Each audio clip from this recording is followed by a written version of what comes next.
కామారెడ్డి మాజీ ఎమ్మెల్యే గంప గోవర్ధన్ ఇంటి వద్ద 79వ స్వాతంత్ర దినోత్సవ వేడుకలు ఘనంగా జరిగాయి. జాతీయ జెండాను ఎగరవేసి అమరుల త్యాగాలను స్మరించుకున్నారు. ఈ సందర్భంగా ఆయన మాట్లాడుతూ ఎందరో మహానుభావుల త్యాగఫలమే ఈ స్వాతంత్ర దినోత్సవం అని పేర్కొన్నారు. ఈ సందర్భంగా ప్రజలందరికీ ఆయన స్వాతంత్ర దినోత్సవ శుభాకాంక్షలు తెలిపారు.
స్వతంత్ర దినోత్సవం సందర్భంగా కామారెడ్డి నియోజకవర్గ ప్రజలందరికీ శుభాకాంక్షలు తెలియజేస్తా ఉన్నాను.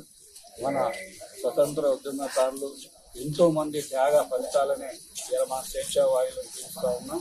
దీన్ని మున్ముందు భవిష్యత్ తరాలు దీనికి మన చరిత్రను, స్వతంత్ర ఉద్యమ చరిత్రను మొత్తం తెలియజేస్తూ స్వతంత్ర భావాలను ఇండియే విషయంగా భవిష్యత్తులో పిల్లలకు అందించే విధంగా ప్రతి ఒక్కరూ ప్రతిజ్ఞ చేయాలని తెలియజేస్తూ మరొక్కసారి కామారెడ్డి నియోజకవర్గ ప్రజలకు 79వ స్వతంత్ర దినోత్సవ శుభాకాంక్షలు తెలియజేస్తా ఉన్నాను. జై తెలంగాణ. లైక్ చేయండి, షేర్ చేయండి, సబ్స్క్రైబ్ చేయండి. మరిన్ని వీడియోల కోసం బెల్ సింబల్ పై క్లిక్ చేయండి.